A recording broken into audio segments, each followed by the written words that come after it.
میرے پاکستانیوں،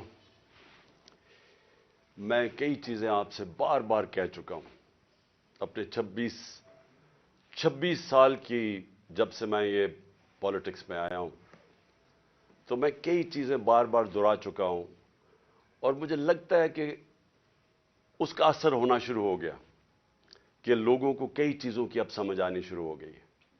لیکن آج میں پھر وہ چیز دہراؤں گا۔ 26 سال پہلے میں نے اپنی پارٹی کا نام رکھا تھا انصاف کی تحریک، جس کو انگریزی میں کہتے ہیں رول آف لا، جس کو عام آدمی سمجھتا ہے انصاف، جس کا مطلب کیا ہوتا ہے کہ کمزور اور طاقتور قانون کے سامنے ایک برابر، جس کا مطلب یہ ہوتا ہے کہ جانوروں کے معاشرے میں اور انسانوں کے معاشرے میں جو فرق ہے کہ جانوروں کے معاشرے میں انصاف نہیں ہے، انسانوں کے معاشرے میں وہ انسانی معاشرہ ہوتا ہی تب ہے جدھر انصاف ہوتا ہے۔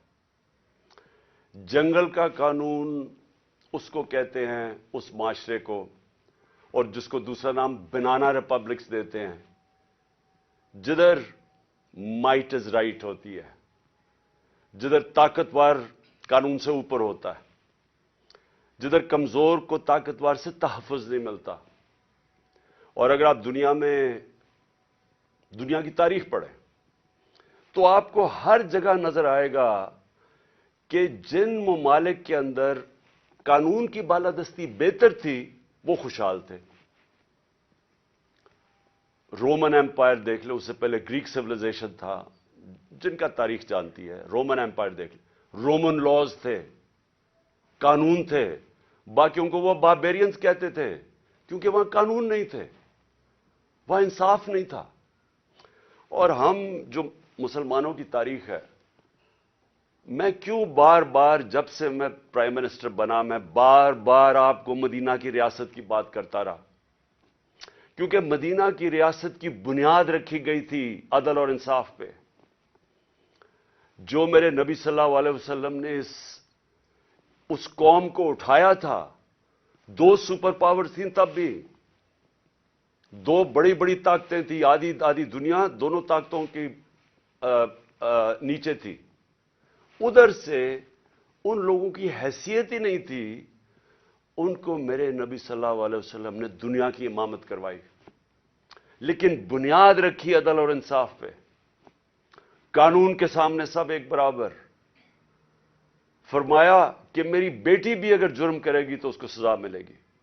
اور پھر جو آج پاکستان کے حالات ہیں، انہوں نے آج سے 1500 سال پہلے تقریباً کہہ دیا تھا کہ وہ قومیں جو طاقتور کے لیے ایک قانون بناتی ہیں اور وہ جرم کرتے ہیں ان کو نہیں پکڑتی اور صرف کمزوروں کو جیلوں میں ڈالتی ہیں، وہ تباہ ہو جاتی ہیں۔ یہ میرے نبی نے 1500 سال پہلے کہہ دیا تھا۔ اور آج میں یہ جو آج میڈیا آپ کے سامنے آیا ہوں آپ کو یہ بتانے کے لیے کہ جس طرح ہم نماز میں کہتے ہیں نا کہ اللہ ان کے راستے پہ لگا جن کو نعمتیں بخشیں، ان کو نہیں جو تباہی کے راستے پہ نکل گئے۔ یہ ہم 5 وقت کی نماز میں مانگتے ہیں۔ آج ہم ادھر کھڑے ہیں۔ ایک طرف ہے اللہ کی نعمتوں کا راستہ، مشکل راستہ ہے لیکن انسان کی عظمت کا راستہ ہے۔ دوسری طرف تباہی کا راستہ ہے، جس طرف ہم یہ جو موجودہ سیٹ اپ ہے یہ لے کے جا رہا ہے۔ میرے پاکستانی بھی یاد رکھیں، میں وہ خوش قسمت انسان ہوں، 70 سال جس کی عمر ہے، اللہ مجھے سب کچھ دے بیٹھا ہے۔ کوئی اتنا خوش قسمت نہیں، میں اس کا بار بار شکر ادا بھی کروں تو وہ کافی نہیں ہے۔ کسی انسان کو اس ملک میں اللہ نے اس طرح کی عزت نہیں دی۔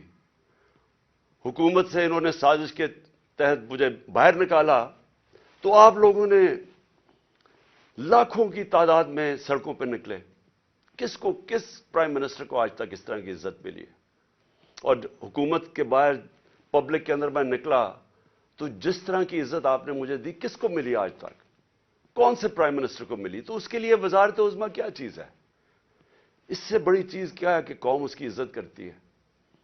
تو میں آج آپ کے لیے یہ کہنا چاہتا ہوں کہ دیکھیں، یہ آپ ایک بڑے خطرناک موڑ پہ کھڑے ہیں. اگر میری قوم میری آواز آج سن کے آپ جو اللہ نے ہمارے اوپر حکم دیا ہوا ہے جہاد کا، جہاد ہے کیا؟ پہلے میں یہ بھی کلیئر کر دوں، ظلم کے سامنے اور نا انصافی کے سامنے کھڑا ہونا جہاد ہے. اللہ نے ہمارے پہ فرض کیا ہوا ہے. کیوں کیا ہوا ہے؟ ہماری بہتری کے لیے.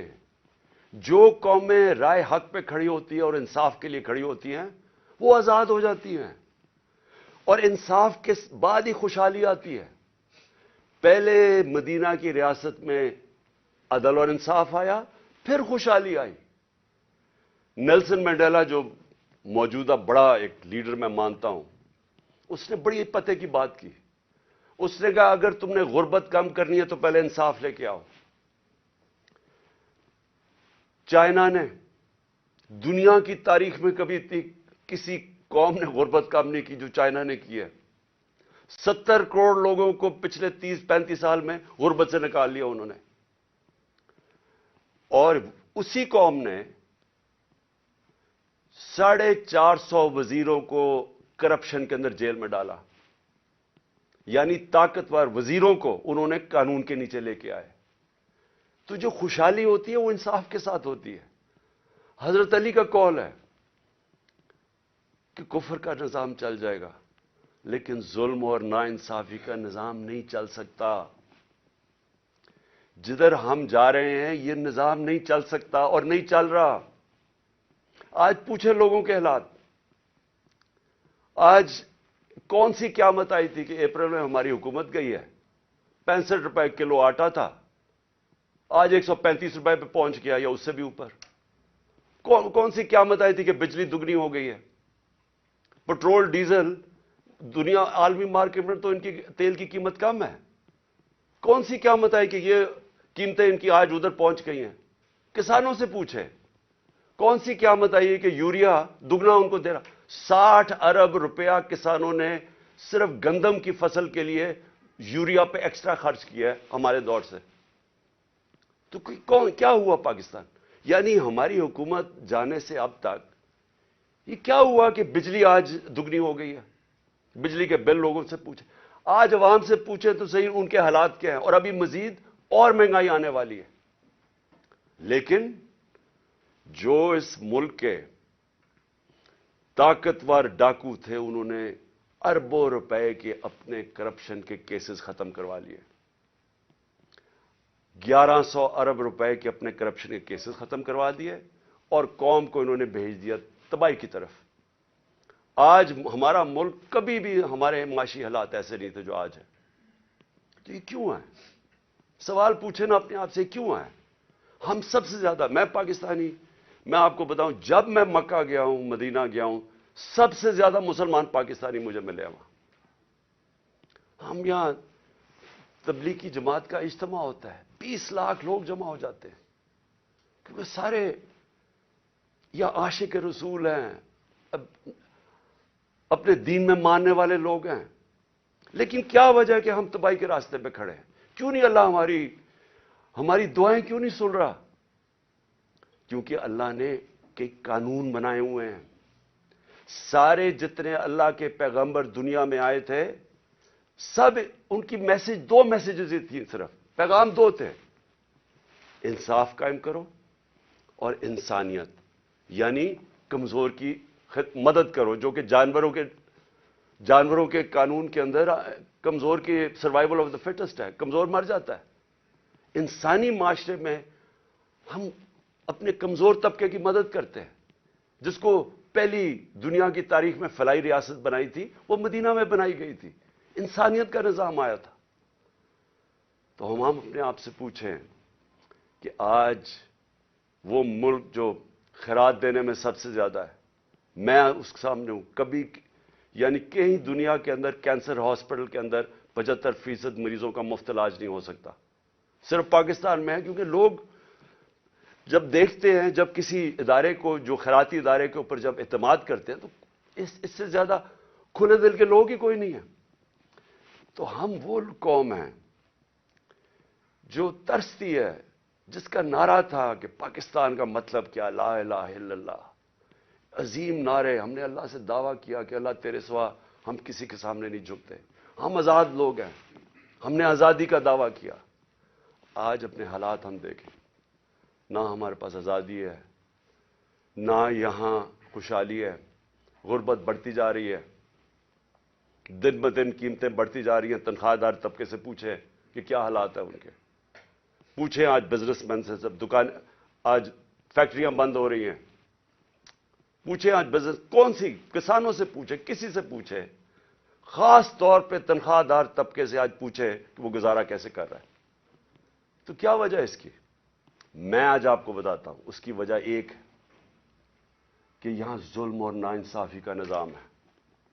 میرے نبی صلی اللہ علیہ وسلم نے کہہ دیا تھا 1500 سال پہلے کہ طاقتور اگر چوری کرے تو آپ اس کو این آر او دے دیں، اور بیچارے غریب لوگ جیلوں میں جائیں، اور پھر سمجھیں کہ اللہ ہماری دعائیں قبول کرے گا. اور اس لیے جہاد اس نے ہمیں کہا ہے کہ ظلم کے سامنے کھڑے ہو، ناانصافی کو قبول نہ کرو. اور آج میں خاص طور پہ مخاطب ہوں اپنی پاکستان کی عدلیہ سے، اور اس کے بعد پاکستان کی وکلا برادری سے. دیکھیں، اللہ نے آپ کے اوپر بہت بڑی ذمہ داری سونپی ہے. یہ وقت ہے آپ کا کہ آپ اس ملک میں رول آف لا کے لیے کھڑے ہوں. میں یہ آپ کو پورے ایمان سے کہتا ہوں کہ جس طرف یہ لے کے جا رہے ہیں، ہمیں کوئی مستقبل نہیں ہے اس ملک کا. جس طرح کے فیصلے کیے جا رہے ہیں، جس طرح کی انصاف کی اور قانون اور آئین کی دھجیاں اڑائی جا رہی ہیں، جس طرح وہ جنگل کا قانون نافذ کیا جا رہا ہے، اس طرح ہمارے ملک کا کوئی مستقبل نہیں ہے. پہلی دفعہ لوگوں کو خوف آنا شروع ہو گیا ہے. لوگ پاکستان سے امید ان کی چلی گئی ہے. 8 لاکھ لوگ ہمارے 7-8 مہینے میں پروفیشنلز، وہ طبقہ جو ایک ملک کی جان ہوتا ہے، وہ چھوڑ کے چلا گیا ہے. باہر لوگ سرمایہ کاری کے لیے نکل گئے ہیں کیونکہ امید جانی شروع ہو گئی ہے. تو اس لیے میں اپنے معزز عدلیہ، اپنے ججز سے اور اپنی وکلا کمیونٹی سے، میں آج آپ سے خاص طور پہ آج اپیل کر رہا ہوں اپنے ملک کی خاطر. میں پھر سے ریپیٹ کرتا ہوں کہ اللہ نے عمران خان کو جو دے دیا ہے، میں اپنی خوابوں میں بھی نہیں سوچتا تھا کہ وہ مجھے اس طرح کی عزت دے گا. اور انسان کیا چاہتا ہے دنیا میں؟ عزت ہی چاہتا ہے. انسان کے تو پیسے بناتا ہے عزت کے لیے، پاور میں آتا ہے عزت کے لیے. تو جب اللہ نے اتنی عزت دے دی ہے تو مجھے اور کیا مل سکتا ہے؟ میں صرف اس وقت آپ سب کے لیے کھڑا ہوں. میری جو ساری جد و جہد ہے وہ آپ کے لیے، اور آپ کو اس کے لیے سب کو کھڑا ہونا پڑے گا. میں سارے پاکستانیوں کو کہہ رہا ہوں، آپ اگر آج نہ کھڑے ہوئے، میں آپ کو یقین دلاتا ہوں کہ آگے اندھیرا ہے. میری آواز کیوں بند کرنے کی کوشش کی جا رہی ہے؟ کیوں وہ پولیس یہ فواد چودھری کو کیوں پکڑا ہے؟ کون سا جرم کیا اس نے؟ کوئی مجھے جمہوریت میں بتائے کہ یہ جرم ہوتا ہے کہ جو اس نے اس کو منشی کہہ دیا، اس کو چیف الیکشن کمیشن. کبھی اس کے اوپر بھی کسی جمہوریت میں پکڑا جاتا ہے؟ اعظم سواتی کا کیا قصور تھا؟ کیا اس نے کہہ دیا کہ جناب ایکس آرمی چیف نے NRO 2 دے دیا؟ تو یہ سینیٹر ہے، اس کی رائے ہے. یہ باقی اس ملک کی اکثریت سمجھتے ہیں کہ ٹھیک ہے. اس کو ننگا کر کے، تشدد کر کے، پھر وہ گندی ویڈیو، اور پھر اس کو پکڑ لیا، 30 FIR کاٹ دی. شہباز گل، ارشد شریف، جو ارشد شریف کی خبریں آتی ہیں کہ کس طرح اس سے کیا گیا. کیا بچہ جانتا ہے پاکستان میں کہ ارشد شریف جیسا خوددار، دیانتدار، کریڈیبل، ایک محب وطن شاید ہی کوئی صحافی آیا ہو.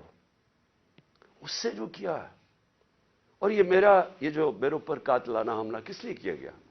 میں نے کون سا جرم کیا تھا؟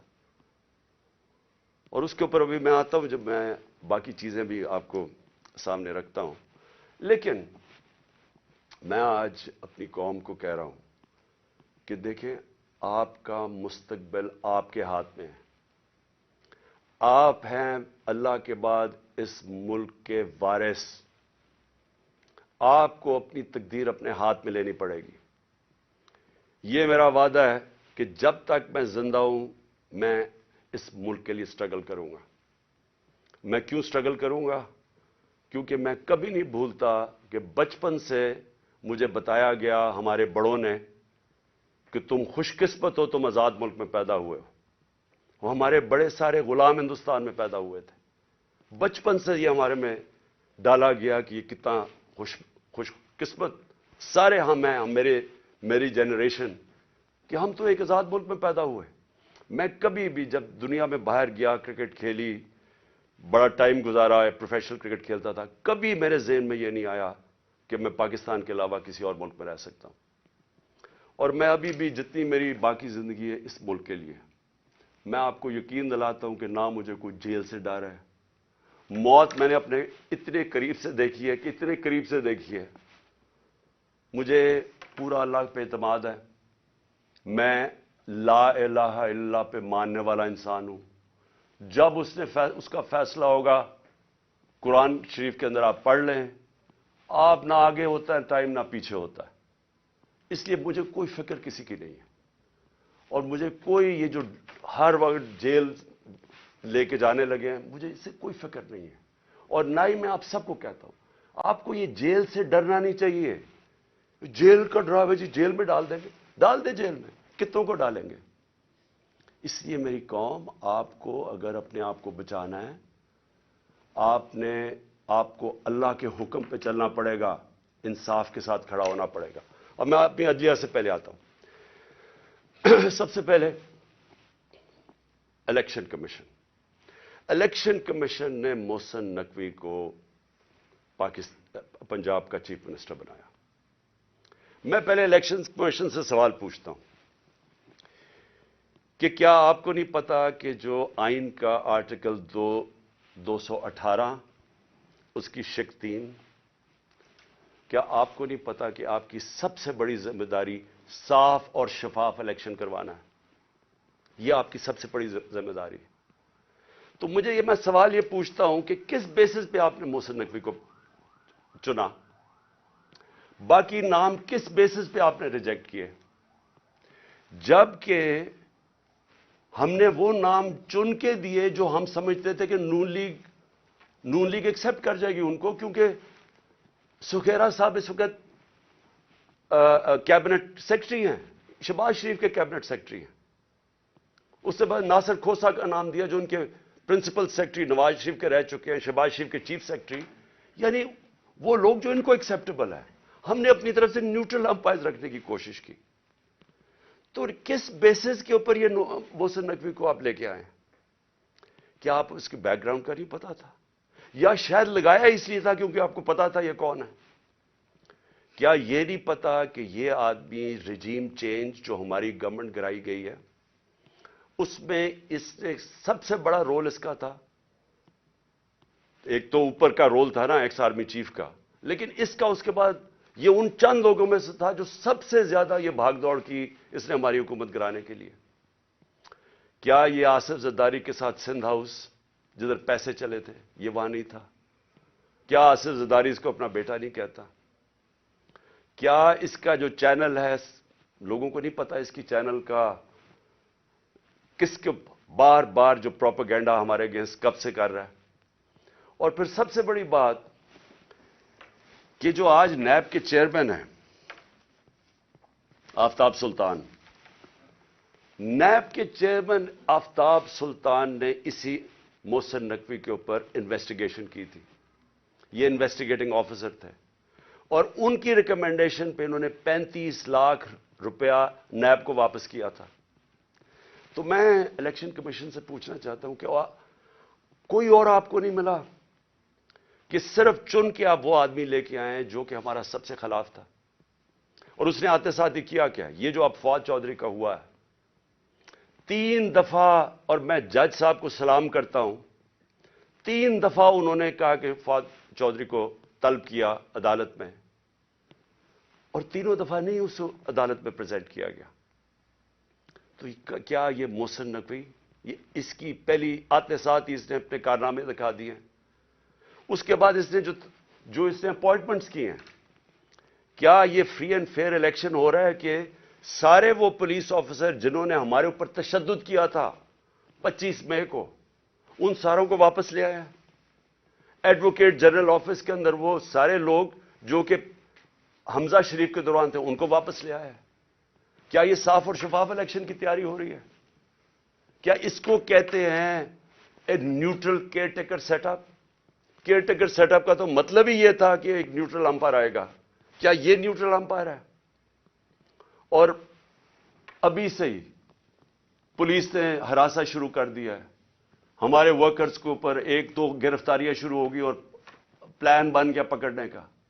اور یہ جو فواد چودھری کا ہوا ہے, تو یہ ابھی سے ہی پورا پری پلان بنا ہوا ہے. یہ صاف اور شفاف الیکشن کروانے کے لیے محسن نقوی نہیں آیا. یہ وہ کرنے آیا جو میں نے پہلے بھی کہا تھا, جو آصف زرداری نے الیکشن کروایا ابھی کراچی کے اندر, کہ ووٹ بینک ہے نہیں پیپلز پارٹی کا, اور پیپلز پارٹی جیت جاتی ہے کراچی سے. تو یہ الیکشن نہیں ہو رہا, یہ ایک پلان, ایک کانسپریسی کے تحت اس کو رکھا گیا.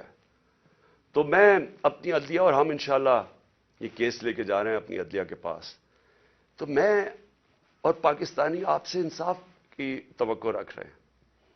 ہم یہ بھی چاہتے ہیں کہ یہ جو اب فواد چودھری سے ہو رہا ہے اور یہ جو آگے ہونے جا رہا ہے, میں ابھی آپ کو پیشن گوئی کرتا ہوں, کیونکہ ان کو سب سے بڑا جس آواز بند کرنی ہے وہ عمران خان کی ہے, تو وہ پورا پلان بنا ہوا ہے ان کا. میں ابھی پیشن گوئی کر رہا ہوں. ہم اپنی عدلیہ سے ایکسپیکٹ کرتے ہیں کہ ہمارے فنڈامنٹل رائٹس کو پروٹیکٹ کریں. یہ تاریخ وہ ہونے لگی ہے, اگر ہماری عدلیہ نہ کھڑی ہوئی تو یاد رکھیں آج تک جسٹس منیر کو کسی تاریخ نہیں بھول سکی. وہ بڑے قابل آدمی تھے, لیکن ایک جگہ جدھر انہوں نے آئین اور قانون کے ساتھ کھڑا ہونا تھا وہ طاقتور کے ساتھ کھڑے ہو گئے. اس ملک نے بھاری قیمت ادا کی ہے اس کی, اور اس کے بعد قیمت ادا کرتے گئے. اس وقت قوم آپ سے ایکسپیکٹ کر رہی ہے, موزز ججز, قوم آپ سے ایکسپیکٹ کر رہی ہے کہ ہمارے حقوق کی حفاظت کریں, ہماری جمہوریت کو بچائیں. یہ جو اب تباہی مچنے لگی ہے ہماری جمہوریت کے اوپر, اور جو ہو رہا ہے اور جو رجیم چینج کے بعد ہوا ہے, میں آپ کو یقین دلاتا ہوں کہ میں مشرف کے مارشل لاء میں اپوزیشن میں تھا. 8 دن مجھے جیل میں ڈالا, تب بھی میں نے کبھی اس طرح کا ظلم, فیشزم, اس طرح کی میں نے کبھی ایک سٹیٹ کو اپریس کرتے ہوئے میڈیا کے لوگوں کو, ہمارے ورکرز کو, میں نے کبھی ایسے نہیں دیکھا جو آج میں دیکھ رہا ہوں پاکستان کے اندر. تو اور مجھے افسوس سے کہنا پڑتا ہے کہ ہماری عدلیہ نے ہمارے فنڈامنٹل رائٹس کی حفاظت نہیں کی.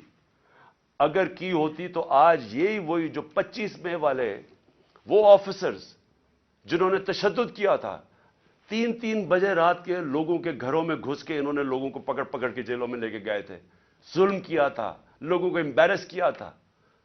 آرٹیکل 14 کانسٹیٹیوشن کا ہماری ڈگنیٹی, ہماری عزت پروٹیکٹ کرتا ہے. انہوں نے سارے لوگوں کو نہ چادر اور چار دیواری کا سوچا, نہ قانون کا سوچا, ظلم کیا. وہ آج آفیسر پھر واپس آ گئے. ہمارے پاس سوائے عدلیہ کے جانے کا کون سا راستہ ہے؟ دوسرا راستہ ہے سڑکوں پہ آ جائیں, دوسرا راستہ ہے ملک کو اور نقصان پہنچائیں جو یہ آگے پہنچا سکے ہیں. اس لیے میں اپنی عدلیہ سے ریکویسٹ کرتا ہوں. اور پھر میں ذرا 2-3 اور چیزیں بتا دوں. جے آئی ٹی, اب جے آئی ٹی بنی تھی, میرے اوپر قاتلانہ حملہ ہوتا ہے. پہلے تو 16 دن کچھ ہوتا ہی نہیں ہے, نہ کوئی investigation. Police F I R کاٹ کے دیکھ دیتی کہ صرف ایک شوٹر تھا اور دینی انتہا پسند نے اٹیک کیا تھا, جو میں پہلے سے ہی سپٹمبر اور اکتوبر میں نے کہہ دیا تھا کہ میرے اوپر واردات ہونے والی ہے اور نام لیں گے دینی انتہا پسند کا.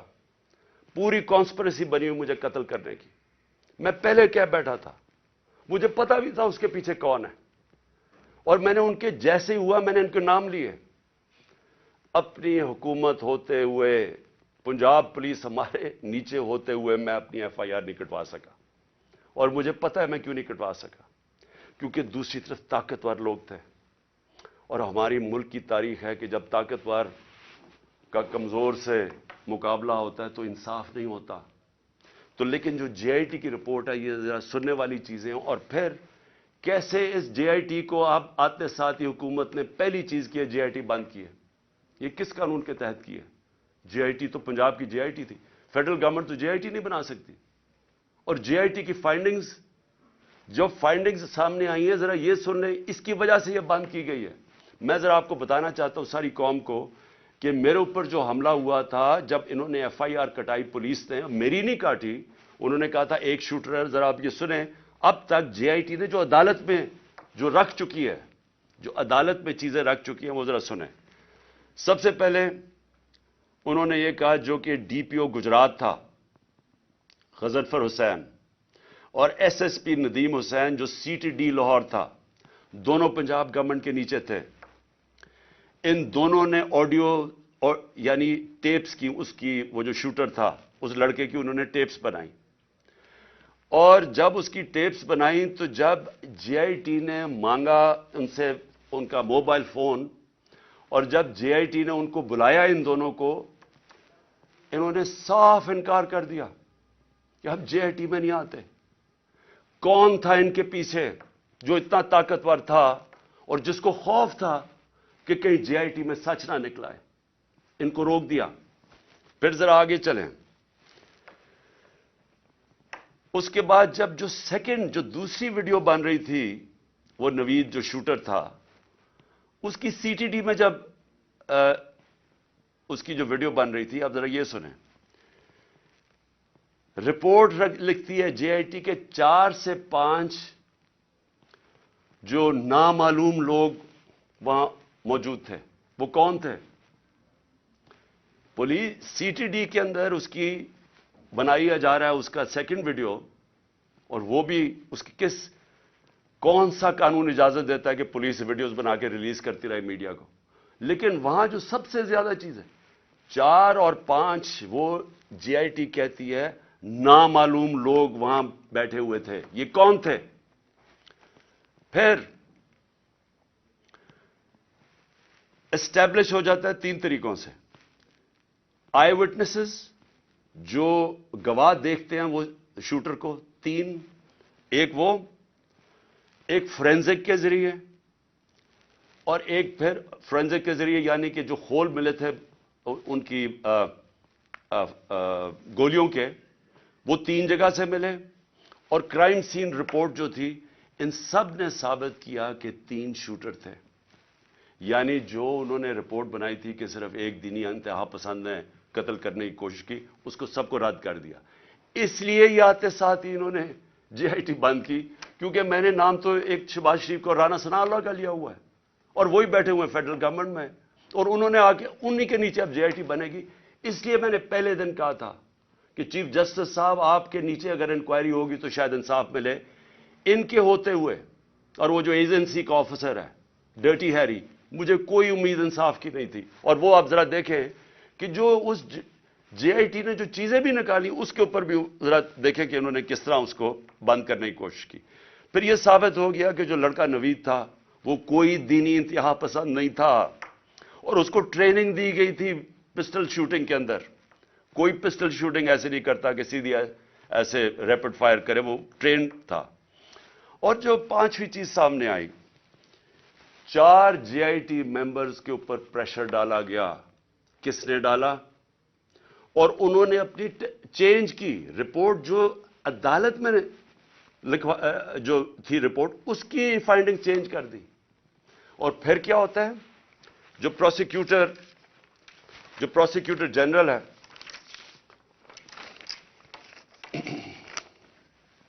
جو انڈیپینڈنٹ انکوائری کرتا ہے, ان 4 لوگوں کے اوپر جو اپنے چینج کرتے ہیں رپورٹ, یہ جو 4 جے آئی ٹی ممبرز اپنی رپورٹ چینج کرتے ہیں, انڈیپینڈنٹ انکوائری کنڈکٹ کی جاتی ہے پروسیکیوٹر جنرل آف پاکستان. وہ ان کے اوپر انڈیپینڈنٹ انکوائری کنڈکٹ کرتا ہے, اور وہ کنفرم کرتا ہے, prosecutor general of Pakistan confirm کرتا ہے کہ انہوں نے اپنی غلط ٹیسٹ اپنی بدلی. 3 شوٹرز تھے, اور اس نے ریکمینڈ کیا کہ ان کے اوپر کرمنل پروسیڈنگز کی جائیں کہ انکوائری کو سیبوٹاج کرنے کے لیے جو 4 GIT ممبرز نے جنہوں نے چینج کی ہے.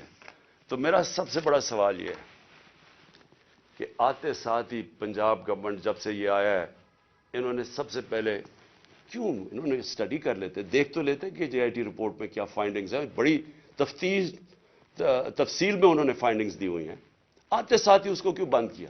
اور پھر جو سب سے زیادہ کام کر رہا تھا, پہلے تو یہ 4 بھگا دیے, جو سب سے زیادہ کام کر رہا تھا, میں اس کا نام دیتا ہوں, وہ بڑا مجاہد, اس طرح بھی ماشاءاللہ ایسے لوگ تھے, انہوں نے آتے ساتھ ہی یہ جو محسن نقوی نے اور کیا کام کیا کہ اس نے جو لڑکا جو سب سے زیادہ کام کر رہا تھا, اس کا میں نام اس لیے بتانا چاہتا ہوں کیونکہ سعید انور شاہ, یہ انویسٹیگیٹنگ آفیسر تھا جس نے کھڑا ہوا اور جس نے عدالت کے اندر چلان دیا, انہوں نے آتے ساتھ ہی اس کو سسپینڈ کر دیا.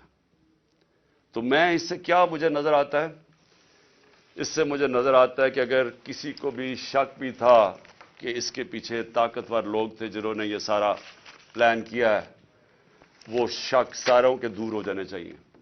یہ پلان تھی کانسپریسی, اور یہ لوگ, یہ جو اوپر بیٹھے ہوئے ہیں شہباز شریف اور وہ جو دوسرا ہے رانا ثناء اللہ, وہ بالکل اس کے اندر ملوث تھے.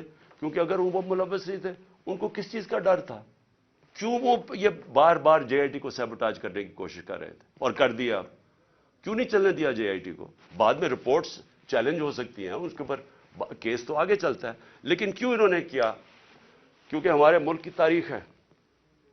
لیاقت علی خان کس نے ان کو قتل کیا ابھی تک کبھی نہیں پتا چلا. بے نظیر بھٹو کوئی پتہ نہیں, ایک دم اس کی جو سین تھا جدھر وہ بیچاری کو شہید کیا گیا, وہ سارا ایک دم کلیئر کر دیا. کس کے انسٹرکشن پہ کیا گیا کوئی کبھی نہیں پتا چلتا. اس لیے یہ جو پورا کور اپ ہو رہا ہے, یہ بھی کیونکہ طاقتور لوگ انوالوڈ ہیں, اس لیے کوئی پوری کوشش ہوگی اس کو کور اپ کرنے کے لیے. میں آگے اب چلتا ہوں.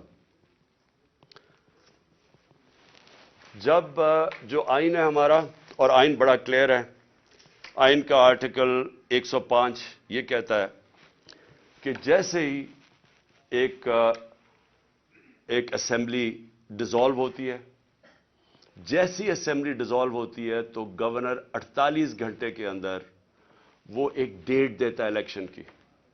یہ آئین کے اندر لکھا ہوا ہے, 105 آرٹیکل 105 میں لکھا ہوا ہے.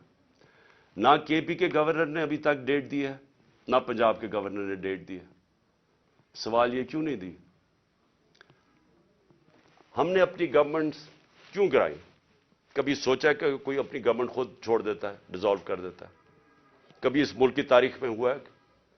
60% پاکستان جس کے اوپر ہماری گورنمنٹ ہو, ہم خود ہی کہیں کہ جی ٹھیک ہے یہاں ہم اسمبلیز ڈیزالو کرتے ہیں. میں نے نیشنل اسمبلی بھی اپریل کے اندر ووٹ آف نو کانفیڈنس سے پہلے میں نے وہ بھی کہا تھا کہ میں ڈیزالو کرتا ہوں, الیکشن کروا دیں. تو یہ اس لیے کرتے ہیں, ہم نے اس لیے فیصلہ کیا کہ جب ایک ملک کے اندر سیاسی طور پہ استحکام نہیں ہوتا تو معیشت کے اوپر ڈائریکٹ اس کا امپیکٹ جاتا ہے. ہم نے یہ اس لیے اپنی اسمبلیاں ڈیزالو کی کیونکہ ہمیں نظر آ رہا ہے کہ ملک تباہی کی طرف جا رہا ہے, ڈیفالٹ کی طرف جا رہا ہے. جس طرح میں پہلے کہہ بیٹھا ہوں کہ کسی طبقے سے پوچھ لیں آج پاکستان میں کہ معیشت کا کیا حال ہے, وہ سارے آپ کو یہ کہ جواب دیں گے برے حالات ہیں, گر رہا ہے نیچے. تو ہم نے اس کو اس لیے اپنی گورنمنٹس کی قربانی دی کہ ہم یہ سمجھتے ہیں کہ اگر ہم نے اس ملک کو اٹھانا ہے واپس تو سب سے پہلے صاف اور شفاف الیکشنز کی ضرورت ہے. صاف اور شفاف الیکشنز کا مطلب پولیٹیکل سٹیبلٹی. جب لوگوں کو ایک اعتماد ہوگا, بزنس کمیونٹی کو جو باہر بیٹھی ہے, جو اندر بیٹھی ہے, کہ اب 5 سال کے لیے حکومت آ گئی اور پبلک مینڈیٹ کے ساتھ جو بڑے فیصلے کر سکتی ہے, جو ضرورت ہے آج پاکستان کو نکالنے کی اس دلدل میں سے, تو تب ہی ملک اٹھ سکتا ہے. ان کے اوپر تو نہ باہر نہ کسی کو اندر اعتماد رہ گیا ہے. تو یہ تو جتنی دیر چلتی رہے گی لوگوں کی تو تباہی ہے اس کے اندر. تو اس لیے ہم نے اپنی گورنمنٹس ڈیزالو کی تھی. ہمارا سوچ یہ تھی کہ اس کے بعد الیکشنز کی طرف ہم جائیں گے, اور اس لیے قربانی دی تھی. ابھی تک لگ یہ رہا ہے, اور یہ جو محسن نقوی کو لے کے آئے ہیں, اب یہ واضح ہو گیا کہ ان کا کوئی موڈ الیکشن کروانے کا نہیں ہے. میں پھر اپنی عدلیہ سے پوچھتا ہوں, کہ اب ذمہ داری آپ کی ہے. کہ آئین کے اندر کوئی گنجائش نہیں ہے. جیسے ہی گورنمنٹ ڈیزالو ہوتی ہے آرٹیکل 105 105 واضح طریقے سے کہتا ہے کہ 90 دن کے اندر آپ نے الیکشن کروانے. اب ذمہ داری آپ کی ہے کیونکہ آپ کو دنیا دیکھ رہی ہے آپ کی طرف کہ کیا یہ آپ کریں گے یا نہیں کریں گے. کیونکہ میں پھر سے کہتا ہوں کہ مجھے افسوس سے کہنا پڑتا ہے کہ ہمارا ملک وہ نہیں بن سکا جو بننا چاہیے تھا. اور اس کی بہت بڑی وجہ یہ ہے کہ یہاں کبھی بھی رول آف لا نہیں ہوا. یا طاقتور ہمیشہ قانون سے اوپر ہے. تو یہ بار بار جب ہم ان سے بھی پوچھتے ہیں, یہ جو بیٹھے ہوئے ہیں اس وقت امپورٹڈ گورنمنٹ ایک ہارس ٹریڈنگ کے ذریعے رشوت دے کے خرید و فروخت کر کے آج بیٹھے ہوئے ہیں اوپر, یہ بھی کہتے ہیں جی ہو جائے گا, کوئی چیز ہو جائے گی, آگے چلے جائے گا الیکشن. بھئی کیسے چلے جائیں گے؟ آئین ہے یا نہیں ہے؟ اگر آپ کا ملک کے اندر آئین ہے اور کوئی قانون ہے تو پھر تو یہ آگے جا ہی نہیں سکتے 90 دن سے. تو یہ بھی آج میں اپنی عدلیہ کو کہنا چاہتا ہوں کہ اب آپ کے اوپر بہت بڑی ذمہ داری آنے والی ہے, کیونکہ یہ جو محسن نقوی کو لے کے آئے ہیں اس کا کوئی ان کا نہیں نظر آ رہا کہ یہ الیکشن کروائیں گے. پھر میں آخر میں میں اپنی قوم سے بس یہ بات کر کے اپنی بات ختم کرتا ہوں کہ دیکھیں, میں جس طرح شروع کیا تھا کہ اللہ میرے پہ بڑا مہربان رہا ہے, میں اس کا شکر ادا جتنا بھی کروں کم ہے. کہ مجھے تو اس ملک میں جو آپ نے عزت دی وہ کسی کو دی نہیں پہلے. لیکن میں ایک چیز جانتا ہوں کہ میں کسی صورت اگر کسی کا خیال ہے کہ میں ان چوروں کے نیچے مان جاؤں گا, ان کی غلامی, میں واضح کر دوں کہ آخری گیند تک لڑوں گا, آخری اپنی سانس تک ان کا مقابلہ کروں گا. کوئی مجھے نہ جیل اور نہ یہ جو ڈراتے رہتے کوئی فکر نہیں ہے. اللہ نے ایمان دیا ہے, ایمان کی قوت دی ہے, اور سب سے بڑی قرآن کی آیت ہے کہ جو لوگ ایمان لے آئے اللہ ان کے خوف دور کر دیتا, ان کو آزاد کر دیتا. میں ایک آزاد انسان ہوں, میں کبھی غلامی کسی کی نہیں مانتا. میں لا الہ الا اللہ میرے دل میں ہے. میں نے اللہ کے سامنے دعویٰ کیا ہوا کہ اللہ تیرے سوا کوئی خدا نہیں ہے. کوئی خوف کے بت کی میں پوجا کرتا نہیں, اور نہ آپ کو کرنی چاہیے. کیونکہ میں ایک مثال دیتا ہوں ہمیشہ لوگوں کو, کیونکہ اسلام کی تاریخ آپ پڑھیں تو جو سب سے دردناک اور تکلیف دہ واقعہ وہ ایک ہی ہے. جس طرح حضرت امام حسین کی شہادت ہوئی, اور میں ہمیشہ یاد کراتا ہوں لوگوں کو کہ کوفہ کے لوگوں کو انہوں نے تو بلکہ دعوت دی تھی امام حسین کو, ان کو پتا تھا وہ راہ حق پہ ہے, ان کو پتا تھا کوفہ کے لوگوں کو. لیکن یزید کے خوف کے ظلم کے خوف کی وجہ سے انہوں نے اتنا بڑا سانیہ ہونے دیا اسلام میں. آپ بھی یہ خوف کا بت توڑ دیں, میری طرح آزاد ہو جائیں, اور کسی صورت ان کو نہ قبول کریں. مجھے جو صرف ایک افسوس ہے کہ میں جب سیاست شروع کی تھی 26 سال پہلے, تو میں یہ سمجھتا تھا کہ دو طرح کے طبقے پاکستان میں ہیں. ایک وہ طبقہ ہے چھوٹا سا جو اس ملک کا پیسہ چوری کر کے باہر لے جاتا ہے, ان کے پاس اربوں ڈالر باہر پڑے ہیں, بڑے بڑے پراپرٹیز, مے فیئر سب سے مہنگے علاقے میں لنڈن میں پراپرٹی ہے, بیٹا ون ہائیڈ پارک وہ سب سے مہنگا علاقہ ہے, آف شور اکاؤنٹس میں ان کے پیسے پڑے ہوئے ہیں. تو ان کو تو پاکستان نیچے جاتا ہے, ان کو کیا ہوگا؟ جب مشکل پڑتی ہے جہاز پکڑ کے باہر چلے جاتے ہیں. تو ایک ایسا طبقہ چھوٹا سا بیٹھا ہوا ہے, ہر وقت پیسہ اس ملک سے چوری کر کے باہر لے جاتا ہے. ٹیکس اور بزنس مین ہے, ٹیکس چوری کیا وہ باہر. ریل اسٹیٹ کے اندر بیٹھے ہوئے لوگ جیسی پیسہ بنتا ہے حوالے ہنڈی سے پیسہ باہر. تو ان کو کوئی تکلیف نہیں ہے کہ پاکستان نیچے جاتا یا نہیں, ان کو تکلیف نہیں ہے کہ ہم غلامی کریں, کبھی کسی کی غلامی جو آج تک کرتے آئے ہیں, ان کو فکر نہیں ہے, کیونکہ ان کا سٹیک پاکستان میں نہیں ہے.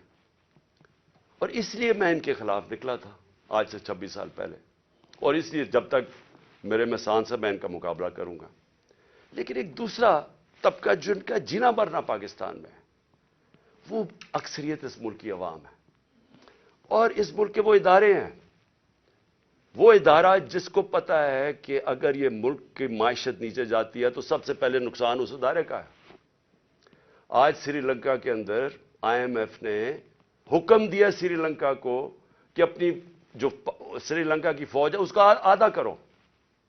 مصر کے اندر IMF نے حکم دیا ہے کہ اپنی فوج کی فضول خرچیاں کم کرو. تو کیا وہ جب ہم جو یہ امپورٹڈ حکومت ہمیں اپنے گھٹنوں پہ لے آئی ہے، اپریل میں پاکستان کدھر کھڑا تھا، صرف اکنامک سروے آف پاکستان آپ دیکھ لیں، اور آج کدھر ہے. تو کیا وہ جو اب ہمارے سے قیمت ادا کریں گے، کیا ہماری طرح کے جو سمجھتے ہیں کہ ہم ایک آزاد ملک میں رہنا چاہتے ہیں، کیا ہماری آزادی خطرے میں ہوگی یا نہیں؟ تو میں یہ ہمیشہ سمجھتا تھا کہ یہ ادارے کبھی بھی ان لوگوں کے ساتھ نہیں ہوں گے جو یہ ملک کا پیسہ چوری کر کے باہر لے کے جاتے ہیں. اور مجھے بڑا افسوس سے کہنا پڑتا ہے کہ ہماری حکومت ہٹا کے ان لوگوں کو بیک کیا گیا جو اس ملک کو 30 سال سے لوٹ رہے تھے. چھوڑیں کہ میں کیا کہتا ہوں، صرف انٹرنیشنل میڈیا ان کے متعلق کیا کہتا ہے. آج تو ٹیلی فون ہے، اپنا گوگل کر لیں کہ ان دونوں بڑے خاندانوں کے اوپر انٹرنیشنل میڈیا کیا کہتا ہے.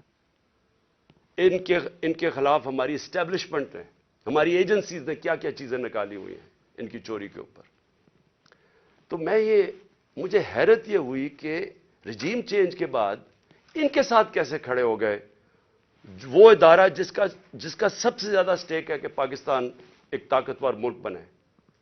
کہ اگر ایک ملک کی معیشت نیچے جاتی ہے تو ہمیں سوویت یونین کی مثال ہے کہ وہ ملک ٹوٹ گیا، تکڑی ترین فوج تھی لیکن ملک ٹوٹ گیا کیونکہ معیشت نیچے چلی گئی.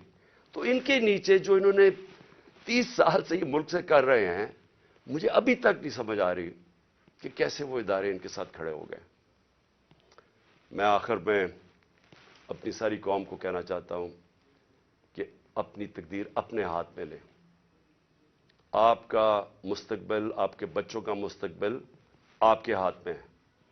آپ یہ اگر ظلم نہ، آپ کے پاس اب 2 راستے آ گئے. ایک تباہی کا راستہ ہے، ایک مشکل راستہ ہے، جدوجہد کا راستہ ہے، لیکن پاکستان کی عظمت کا راستہ ہے. اور مجھے امید ہے کہ آپ صاحب صحیح فیصلہ کریں گے.